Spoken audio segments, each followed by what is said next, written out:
ಸುಮಾರು ಏನು ಬಿಜೆಪಿ ಸರ್ಕಾರ 2014 ಏನು ಬಂತು, ಸರ್ಕಾರ ಬಂದ ನಂತರ 10 ದಿನಗಳ ನಂತರ ಈ ಈಸ್ ಆಫ್ ಡೂಯಿಂಗ್ ಬಿಸ್ನೆಸ್ ಅಂತ ಹೇಳಿ, ಅಂದ್ರೆ ಕೆಲಸದ ಸರಳೀಕರಣ ಮತ್ತೆ ಕೆಲಸದಲ್ಲಿ ಯಾವುದೇ ಕಾರ್ಮಿಕರು ಕಾನೂನುಗಳನ್ನ ಭದ್ರವಾಗಿ ಇರಬಾರ್ದು ಅನ್ನೋ ಒಂದು ಉದ್ದೇಶ ಇಟ್ಕೊಂಡು ಫಾರಿನ್ ಡೈರೆಕ್ಟ್ ಇನ್ವೆಸ್ಟ್ಮೆಂಟ್ ಜಾಸ್ತಿ ಬರಬೇಕು ಈ ಪ್ರದೇಶದಲ್ಲಿ, ಅಂದ್ರೆ ಈ ದೇಶಕ್ಕೆ ಬರಬೇಕು, ಅವರು ಯಾವುದೇ ಕಾರ್ಮಿಕರನ್ನ ಒಂದು ಕಾನೂನು ರೀತಿಯಲ್ಲಿ ಪ್ರೊಟೆಕ್ಷನ್ಸ್ ಇರಬಾರ್ದು ಅಂತ ಹೇಳಿ ಡೂಯಿಂಗ್ ಈಸ್ ಆಫ್ ಬಿಸ್ನೆಸ್ ಈಸಿಯಾಗಿರ್ಬೇಕು ಅನ್ನೋ ಒಂದು ಇದರಲ್ಲಿ ಎಂಟೈರ್ ಏನು ಇತ್ತು 44 ಕಾನೂನುಗಳಲ್ಲಿ 29 ಕಾನೂನುಗಳನ್ನ 4 ಸಮಿತಿಗಳಾಗಿ ಬದಲಾವಣೆ ಮಾಡಿದ್ದಾರೆ.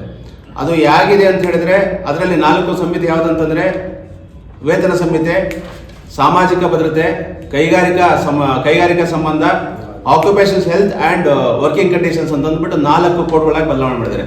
29 ಕಾನೂನುಗಳು ಒಟ್ಟಾರೆಯಾಗಿದ್ದು 1926 ಆ ಒಂದು ವರ್ಷದಿಂದಲೂ ಕೂಡ ಸ್ವತಂತ್ರ ಪೂರ್ವಕ್ಕಿಂತ ಮುಂಚಿತವಾಗಿ ನಮಗೆ ಏನೆಲ್ಲ ಕಾರ್ಮಿಕರಿಗೆ ಕಾರ್ಮಿಕ ಕಾನೂನುಗಳು ಸುಮಾರು 44 ಕಾನೂನುಗಳು, ಸುಮಾರು 5,000 ಕೋಡ್ಗಳು, ಅದರಲ್ಲಿ ಸುಮಾರು ಸೆಕ್ಷನ್ಸ್ಗಳು ಸಬ್ಸೆಕ್ಷನ್ಸ್ಗಳು ಇದ್ವು.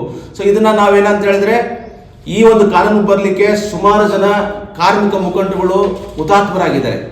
ಸೊ ಇಂತಹ ಕಾರ್ಮಿಕ ಕಾನೂನುಗಳನ್ನ ಈ ಬಿಜೆಪಿ ಸರ್ಕಾರ ಸಂಪೂರ್ಣವಾಗಿ ಒಂದು ಕರಾಳ ಮಸೂದೆಯನ್ನ ಕಾರ್ಮಿಕರ ಒಂದು ಗುಲಾಮಗಿರಿಗೆ ತಳ್ತಕ್ಕಂಥ ಒಂದು ವ್ಯವಸ್ಥೆಯನ್ನ ಕಳೆದ 2025 ನವೆಂಬರ್ 21 ಪ್ರಕಟಣೆ ಹೊರಡಿಸಿದ್ದಾರೆ. ಆಲ್ರೆಡಿ ಏಪ್ರಿಲ್ 1 ಇದೇನೋ ಇಂಪ್ಲಿಮೆಂಟ್ ಆಗ್ತಾ ಇದೆ.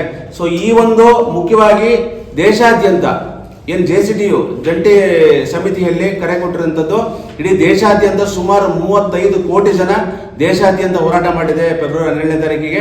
ಅದರ ಜೊತೆಗೆ ನಮ್ಮ ಏನು ರೈತರಿದ್ದಾರೆ ಸಂಯುಕ್ತ ಹೋರಾಟ ಕರ್ನಾಟಕ ಅಂತೇಳಿ ನಮ್ಮ ಕರ್ನಾಟಕದಲ್ಲಿ ಅವರು ಕೂಡ ಈ ಒಂದು ಹೋರಾಟಕ್ಕೆ ಬೆಂಬಲ ಕೊಟ್ಟಿದ್ದಾರೆ. ದೇಶದ 11 ರಾಷ್ಟ್ರೀಕೃತ ಕಾರ್ಮಿಕ ಸಂಘಟನೆಗಳು ನಮ್ಮ ನಾಡತಕ್ಕಂಥ ಸರ್ಕಾರಗಳ ಅಂದರೆ ಕೇಂದ್ರ ಸರ್ಕಾರ ಇರ್ಬೋದು, ರಾಜ್ಯ ಸರ್ಕಾರ ಇರ್ಬೋದು, ಇವರ ರೈತ ಜನಸಾಮಾನ್ಯ ಕಾರ್ಮಿಕ ವಿರೋಧಿ ನೀತಿಗಳನ್ನು ಖಂಡಿಸಿ ಇದೇ ಫೆಬ್ರವರಿ 12ರಂದು ಅಖಿಲ ಭಾರತ ಸಾರ್ವತ್ರಿಕ ಮುಷ್ಕರಕ್ಕೆ ಕರೆ ಕೊಟ್ಟಿದ್ದಾರೆ. ಆ ಒಂದು ಭಾಗವಾಗಿ ಈಗಾಗಲೇ ನೆಲಮಂಗಲ ತಾಲೂಕು ಸಮಿತಿ ಅಧ್ಯಕ್ಷರು ಪ್ರಧಾನ ಕಾರ್ಯದರ್ಶಿಯಾದ ಅಂಜುಮ್ ಅವರು ವಿಚಾರಗಳನ್ನು ಮಂಡನೆ ಮಾಡಿದ್ದಾರೆ.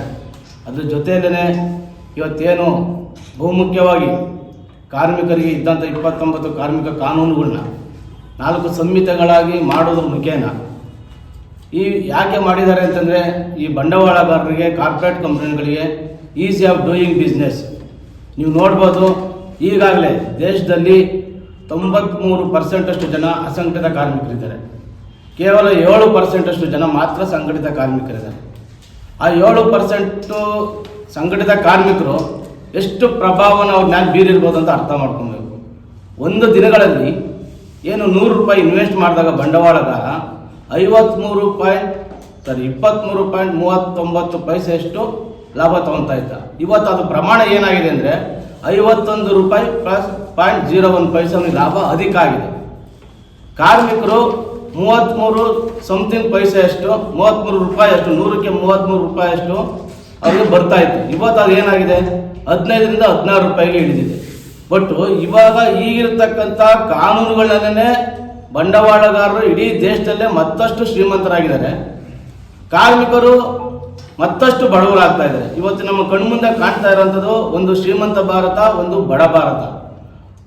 ಈ ಹಿನ್ನೆಲೆಯಲ್ಲಿ ಮತ್ತಷ್ಟು ಕಾರ್ಮಿಕರಿಗೆ, ಬಂಡವಾಳಗಾರರಿಗೆ ವ್ಯಾಪಾರ ಮಾಡೋಕ್ಕೆ, ವ್ಯವಹಾರ ಮಾಡೋಕ್ಕೆ ಈಸಿ ಆಫ್ ಡೂಯಿಂಗ್ ಬಿಸ್ನೆಸ್ ಹೆಸರಲ್ಲಿ ಮತ್ತಷ್ಟು ಕಾರ್ಮಿಕ ಕಾನೂನನ್ನು ಜಾರಿ ಮಾಡೋದ್ರ ಮುಖೇನ ಇವತ್ತು ಕಾರ್ಮಿಕ ವರ್ಗದ ಮೇಲೆ, ದುಡಿಯುವ ವರ್ಗದ ಮೇಲೆ, ಶ್ರಮಜೀವಿಗಳ ಮೇಲೆ ಮರಣಶಾಸನ ಬರೆಯಲು ಮುಂದಾಗಿದ್ದಾರೆ. ಇದೇ 1935ರಲ್ಲಿ ಮದ್ರಾಸ್ ಪ್ರಾಂತೀಯ ಸರ್ಕಾರ ಏನು ಅಧಿಕಾರ ಬಂದಾಗ ಕಾರ್ಮಿಕರಿಗೆ ಮುಷ್ಕರದ ಹಕ್ಕನ್ನು ಕಡಿವಾಣ ಹಾಕಬೇಕು, ಮುಷ್ಕರ ಮಾಡೋ ಹಕ್ಕನ್ನು ಕಟ್ ಮಾಡಬೇಕು ಅಂತ ಅವತ್ತೇ ಧ್ವನಿ ಎತ್ತಿದಾಗ ಇದೇ ನಮ್ಮ ಅಂಬೇಡ್ಕರ್ ಅವರು ಕಾರ್ಮಿಕರ ಸಚಿವರಾಗಿದ್ದ ಯಾವುದೇ ಕಾರಣಕ್ಕೂ ಆ ಒಂದು ವಿಚಾರಕ್ಕೆ ನಾನು ಒಮ್ಮತ ಕೊಡಲ್ಲ, ಅವರ ಮುಷ್ಕರದ ಹಕ್ಕನ್ನು ನಾವು ಯಾವುದೇ ಕಾರಣಕ್ಕೂ ಹಿಂದೆ ತಗೊಳ್ಳೋಂಥ ಪ್ರಮೇಯನೇ ಇಲ್ಲ ಅಂತ ಅವಾಗಿನ ಮುಷ್ಕರದ ಕಡಿವಾಣ ಹಾಕಿದ ದಿನಗಳನ್ನು ಅಲ್ಲಿಂದ ನಿರಂತರವಾಗಿ ಹಲವಾರು ಜನರು, ರೈತರು, ಕಾರ್ಮಿಕರು, ಶ್ರಮಜೀವಿಗಳು ಪ್ರಾಣ ತೆತ್ತು ಉಳಿಸ್ಕೊಂಡಂಥ ಏನು ಹಕ್ಕನ್ನು ಇವತ್ತು ನಮ್ಮ ನಾಡತಕ್ಕಂಥ ಸರ್ಕಾರಗಳು ಧರ್ಮ, ಜಾತಿ, ಪ್ರಾದೇಶಿಕತೆ ಒಂದು ಆಧಾರದ ಮೇಲೆ ಯುವ ಜನಾಂಗದ ಮೇಲೆ ಮತ್ತು ಕಾರ್ಖಾನೆ ದುಡಿತಕ್ಕಂಥ ಏನು ಕಾರ್ಮಿಕರ ಮೇಲೆ ಈ ಒಂದು 3 ವಿಚಾರಗಳನ್ನು ಇಟ್ಕೊಂಡು ಇವತ್ತು ಕಾರ್ಮಿಕರ ನಡುವೆ ಒಡಕನ್ನು ಉಂಟು ಮಾಡುವ ಮುಖೇನ ಕಳೆದ 2014ರಿಂದ ಏನು BJP ಸರ್ಕಾರ ಬಂದ 10 ದಿನ ಅಧಿಕಾರಿ ಅವಧಿಯಲ್ಲಿ ಹೇಳಿದೆ ನಾವು ಅಧಿಕಾರಕ್ಕೆ ಬಂದಿರೋದೇ ಕಾರ್ಮಿಕ ಕಾನೂನುಗಳನ್ನ ಬದಲಾವಣೆ ಮಾಡಕ್ಕಂತ. ಬಟ್ ಅವರು 2014ರಲ್ಲಿ ಹೇಳ್ತಾ ಇದ್ರು ರಾಜಕೀಯ ಅನ್ನೋ ತಮ್ಮ ಪ್ರಣಾಳಿಕೆಯಲ್ಲಿ, ನಾವು ಅಧಿಕಾರಕ್ಕೆ ಬಂದಾಗ ವರ್ಷಕ್ಕೆ 2 ಕೋಟಿ ಉದ್ಯೋಗ ಸೃಷ್ಟಿ ಮಾಡ್ತೀವಿ, ಮತ್ತೆ ಇಡೀ ಏನು ನೀರಾವರಿ ಯೋಜನೆ ಇದೆ ಅದು ಶಾಶ್ವತ ನೀರಾವರಿ ಯೋಜನೆ ಜಾರಿಗೊಳಿಸ್ತೀವಿ, ರೈತರು ಬೆಳೆದ ಬೆಳೆಗಳಿಗೆ ಬೆಂಬಲ ಬೆಲೆ ನಿಗದಿ ಮಾಡ್ತೀವಿ, ನಿರುದ್ಯೋಗ ಇಲ್ಲದ ರೀತಿಯಲ್ಲಿ ಮಾಡ್ತೀವಿ ಅಂತ. ಬಟ್ ಅವರು ರಾಜಕೀಯ ಪ್ರಣಾಳಿಕೆಯಲ್ಲಿ ಕೊಟ್ಟಂತಹ ಅಂಶಗಳ ವಿರುದ್ಧವಾಗಿ ಇವತ್ತು ಸಾರ್ವಜನಿಕ ಉದ್ಯಮಗಳಾದ HAL, BL, BHEL, BSN ಎಲ್ಲನೂ ಸಹ ಖಾಸಗೀಕರಣ ಮಾಡಿದ್ದಾರೆ.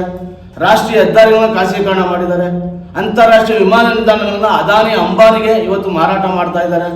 ಅಂದರೆ 50ರಿಂದ 60 ವರ್ಷದವರೆಗೂ ಅವ್ರಿಗೆ ಬೋಗಿ ಹಾಕೊಡ್ತಾ ಇದ್ದಾರೆ.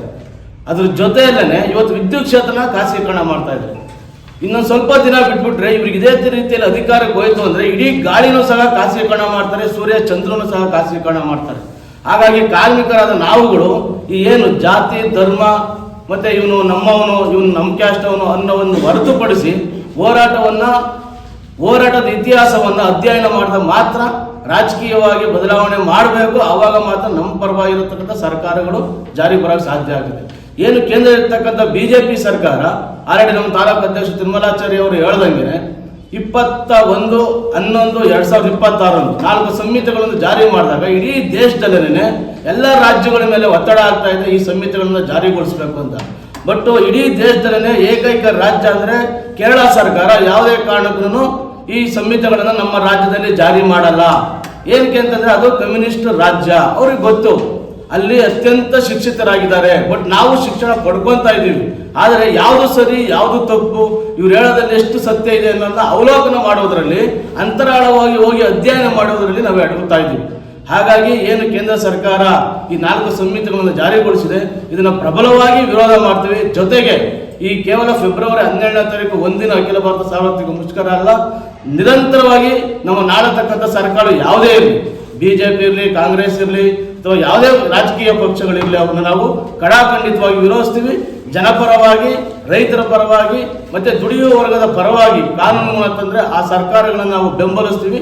ಹಾಗಾಗಿ ಮುಂಬರತಕ್ಕಂಥ ಏನು ಫೆಬ್ರವರಿ 12ನೇ ತಾರೀಕು ಅಖಿಲ ಭಾರತ ಸಾರ್ವತ್ರಿಕ ಮುಷ್ಕರವಿದೆ, ಆ ಒಂದು ಭಾಗವಾಗಿ ಈಗಾಗಲೇ ಇಡೀ ಬೆಂಗಳೂರು ಗ್ರಾಮಾಂತರ ಜಿಲ್ಲಾ ಸಮಿತಿ ಒಳಗೊಂಡಂತೆ ಹೊಸಕೋಟೆ, ದೇವನಹಳ್ಳಿ, ದೊಡ್ಡಬಳ್ಳಾಪುರ, ನೆಲಮಂಗಲ, ಡಾಬಾಸ್ಪೇಟೆ ವಲಯ ಸಮಿತಿ ಒಳಗೊಂಡಂತೆ ನಿರಂತರವಾಗಿ ಆಟೋ ಪ್ರಚಾರ, ಕರಪತ್ರ ಹಂಚುವ ಮುಖೇನ ಆಲ್ರೆಡಿ ಕಾರ್ಯಕ್ರಮಗಳು ನಡೀತಾ ಇದ್ದಾವೆ. ಈ ಒಂದು ನಮ್ಮ ಒಂದು ದೇಶಪ್ರೇಮಿ ಹೋರಾಟ ಅಂದರೆ ದೇಶದ ಸಂಪತ್ತು ಉಳಿವಿಗಾಗಿ ಏನು ಒಂದು ದೇಶಪ್ರೇಮಿ ಹೋರಾಟ ಮಾಡ್ತಾ ಇದ್ವಿ, ಅದಕ್ಕೆ ಅಭೂತಪೂರ್ವವಾದ ಬೆಂಬಲ ಸಿಗ್ತಾ ಇದೆ. ಹಾಗಾಗಿ ನಾವು ಈ ಮುಷ್ಕರವನ್ನು ಯಶಸ್ವಿಗೊಳಿಸ್ತೀವಿ. ಆಲ್ರೆಡಿ ನಮ್ಮ ತಾಲೂಕು ಅಧ್ಯಕ್ಷ ತಿರುಮಲಾಚಾರ್ಯ ಅವರು ಹೇಳ್ದಂಗೆ ಇಲ್ಲಿ ನೆಲಮಂಗಲ ತಾಲೂಕಿನ ಹಲವಾರು ಸಂಘಟನೆಗಳು ಈ ದೇಶಪ್ರೇಮಿ ಹೋರಾಟವನ್ನು ಬೆಂಬಲಿಸಿದ್ದಾರೆ. ಹಾಗಾಗಿ ಇದು ಹೋರಾಟ ನಿರಂತರವಾಗಿರುತ್ತೆ. ಕೊನೆಯದಾಗ ಒಂದು ಮಾತು ಹೇಳ್ತೀನಿ, ಕಾರ್ಮಿಕರು ಮತ್ತು ದುಡಿಯುವ ವರ್ಗ, ರೈತರು ಕಾರ್ಖಾನೆ ಒಳಗಡೆ ಹೊರತುಪಡಿಸಿ ಸಮಾಜದಲ್ಲಿ ಒಗ್ಗಟ್ಟಾದರೆ ಮಾತ್ರ ಎಂಥ ಸರ್ಕಾರಗಳು ಬಂದರೂ ಸಹ ಜನವಿರೋಧಿ ನೀತಿಗಳನ್ನ ತಡೆ ಹಿಡಿಯೋಕ್ಕೆ ಸಾಧ್ಯ ಆಗ್ತದೆ, ಉತ್ತಮವಾದ ಒಂದು ಸಮಾಜ ನಿರ್ಮಾಣ ಆಗೇ ಆಗ್ತದೆ.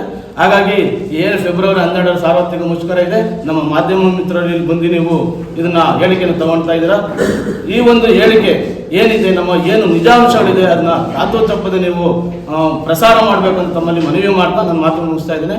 ದುಡಿಯುವ ಕಾರ್ಮಿಕರೆಂದು ಗುಲಾಮರಲ್ಲ, ರೈತ ಕಾರ್ಮಿಕರ ಐಕ್ಯತೆ ಚಿರಾಯವಾಗಿದೆ.